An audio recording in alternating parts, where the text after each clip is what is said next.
Hey, so did you ever experience an accident where afterwards it felt like you were always a little imbalanced? Whenever you would go to back up your car, it felt like the world was spinning around you, or you would just be walking through a grocery store and it almost felt like you were on the deck of a ship. Now at that point, you'd probably gone to go see an EENT, or an eyes, ears, nose, and throat doctor. They might have even done the Epley maneuver on you, which is where they turn your head and lean you back to see if they can make you throw up. But as annoying as that visit was, they basically ended up saying everything was fine. That sickness you were feeling with head movement really didn't have anything to do with your inner ear. But you still felt unstable. You still felt like you were always going to fall. Today, I'm going to show you why your dizziness isn't an ear problem, it's a neck problem called cervicogenic vertigo. I'm going to explain why an accident, especially a trauma, can cause proprioceptive miscommunications between the muscles at the back of your neck and the brain structures responsible for interpreting where you are in space, ultimately causing that dizziness you keep experiencing. And then finally, we're going to go over a chair test, which you can do right now. It's a 30-second procedure, and that will help you determine if your dizziness is coming from your neck, not your inner ear. Today's story is going to be about a woman named Linda, who was a retired school teacher involved in a minor fender bender. Immediately following the incident, she didn't have any symptoms, but 3 weeks after, she went to her doctor, who diagnosed her as having unspecified dizziness. It's not a very specific diagnosis, but what became more problematic is that from that visit, Linda started to see a vestibular therapist for 3 months and experienced minimal relief.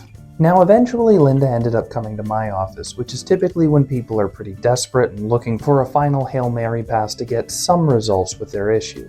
And think about it, this woman was retired. She was finally free of needing to go to work, and she was now worried about losing her independence because she couldn't walk around her own house without feeling dizzy. And these sort of things always put me in a little bit of a bind because I need to start thinking, it's been 3 to 4 months. She's not getting better from vestibular rehab. She isn't getting better from the Epley maneuver. I'm assuming that at this point they've checked her for hemorrhages, possible aneurysms, things that might be contributing to blood flow and oxygen to her brain. Especially at 4 months out, because at that age you are concerned with circulation. But I have to assume that if it's not coming from any of those other systems, that the issue isn't with her inner ear, it's with her body's ability to interpret proprioceptive signals. Proprioception is just a fancy way of saying your body's ability to determine where it is in space, and it gets this information from nerves that are in your joints, hands, feet, and specifically for Linda, the muscles and joints in her neck, her C1 and C2.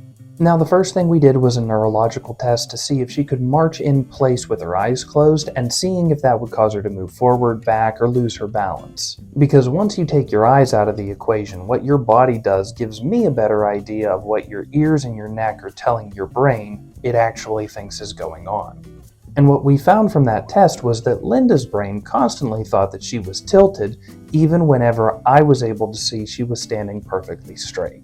The good news was that Linda didn't need ear drops, and she didn't need the hall pike maneuver either, which is fun for everybody because then you don't get put in that nauseous position and you don't have to throw up all the time. Instead, we adjusted the bones beneath the skull, taught her exercises on how to stabilize those joints, and then worked on coordinating eye movements with neck movements so that all of the different signals that feed into the cerebellum, the part of your brain that's responsible for interpreting proprioception, worked together. And to me, what's super cool is that this had been going on for 4 months, but in just 4 weeks, we were able to get her independence back. She was hiking trails in the woods all by herself. No dizziness, no sickness. Now, if you also feel like Linda, where the world is shifting under your feet and you can't even back your car out of the driveway without the world spinning around you, her story is your roadmap to getting your life back. So, some quick anatomy. Your brain determines your balance based on 3 main inputs and a 4th one if you're standing. Information coming in from your vestibular system in your ears, your eyes, the mechanoreceptors at the base of your skull, and your dorsal columns, which, for our intents and purposes, would be the proprioceptive signals coming up from your feet. And what's really interesting about all of this is think about how sensitive your feet are and how quick they twitch whenever you're losing your balance.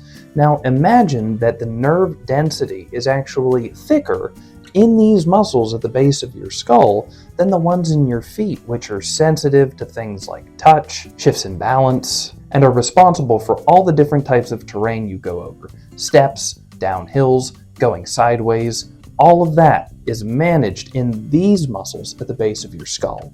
In whiplash injuries or any trauma that happens to the back of the skull or to the neck, the ligaments that hold your occiput, C1 and C2 vertebra in place get stretched, twisted, or sheared.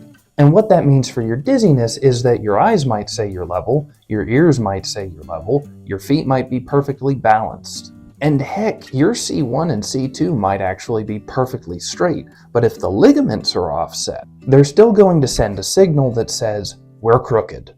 Now we might just be thinking, okay, 3 out of 4, that's pretty solid. Our brain is going to have a good idea of what straight is, but the thing is, that's not true. We have what's called a sensorimotor mismatch. What your brain expects to happen from your ears, eyes, and feet is actually being contradicted by the signals that it's getting from your neck. And rather than just taking the most common answer, it blends all of them together. And you get this mismatch where part of your brain thinks you're moving and the other part of your brain thinks you're sitting still. Now at home, we're going to do this 30-second assessment so that you can determine once and for all if this dizziness is strictly coming from your ears, your neck, or a combination of both, doing the chair test.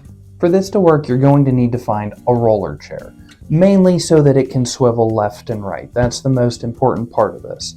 The other second most important part of this is that you have a friend to assist you. I don't have friends, so I'm just going to demonstrate to the best of my ability. What you're going to do is sit up straight, pull your chin back, and you'll have your friend hold your head in place so that it doesn't rotate. And then what we're going to do is, while they're holding your head in place, you're going to slowly turn your trunk 30 degrees or so to your right, keeping your head straight. And then you're going to do the same thing, going to your left, still keeping your head straight, and back to center. Now, if we're still experiencing dizziness despite the head not moving, which means that the ears aren't tilting and the crystals in your inner ear also aren't moving, then we've definitively proven your ears aren't your problem. The problem is the mechanoreceptors at the base of your skull noticing that you're moving, but not very good at communicating how much and in what direction. This is a game changer for your recovery because now we know exactly what we're supposed to be working on. Once you know that your dizziness is coming from your neck and not your ears, you need to quit chasing ear cures, because no amount of meclizine and head maneuvers is going to correct a mechanical problem in the top of your cervical spine.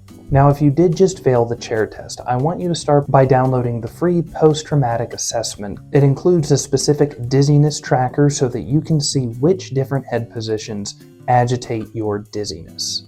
And for those of you who are looking to stop the spinning and get back to your life today, I built a specific dizziness recovery module inside the Whiplash Recovery Blueprint, where we're using gaze stabilization drills and deep cervical flexor activation to resync your eyes, ears, and neck. You don't have to live in fear of falling. We can get your balance back starting today. I'm Dr. Beck. Thank you so much for watching, and I'll see you in the next video.